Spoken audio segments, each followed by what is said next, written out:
ఇక్కడ ఆరోగ్యశ్రీ లేకపోయి ఉంటే ఎన్ని లక్షల మంది చచ్చిపోయేవాళ్ళు. ఇదివరకు మనకి తాగుబోతులు 40 ఏళ్ళకే చచ్చిపోయారు.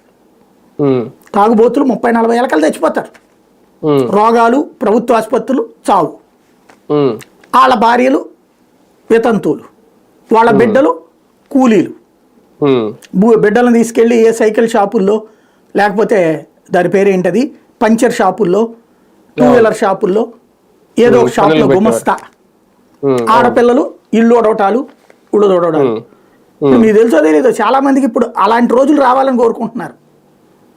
ఎందుకంటే పని మనుషులు దొరకట్లేదు, ఇప్పుడు డిమాండ్ చేస్తున్నారు. కాబట్టి బాబు గారికి తెలియకుండానే బాబు గారి అభిమానులు పెరిగిపోయారు. అట్లా కావాలని కోరుకుంటున్నారు. ఆయన అట్లా చేసేయాలి అంతే, అలాగే అయితే కానీ బాగోదని కోరుకుంటున్నారు అనమాట. అట్లాగే మరి చెయ్యాలని ఆయన కూడా అనుకుంటారని నేను అనుకోను. ఇప్పుడు జరుగుతున్నటువంటి పరిస్థితి ఏంటంటే ఒక రకంగా తన జీవితాన్ని ఫలంగా పెట్టారు, తన రాజకీయ జీవితాన్ని చంద్రబాబు గారు ఇందులో. ఆరోగ్యశ్రీలో తన జీవితాన్ని ఫలంగా పెట్టారు. రాజశేఖర్ రెడ్డి హయాంలో వచ్చిన ఆరోగ్యశ్రీ తర్వాత చంద్రబాబు కొనసాగించారు, తర్వాత జగన్మోహన్ రెడ్డి కొనసాగించారు, కంటిన్యూ అవుతా ఉంది. ఇంక్లూడింగ్ తెలంగాణలో రేవంత్ అయినా కేసీఆర్ అయినా అందరూ కొనసాగించారు. అంటే అది వేస్ట్ అనుకుంటే తీసేసేవాళ్ళుగా. అదే కదా. ఇప్పుడు దాని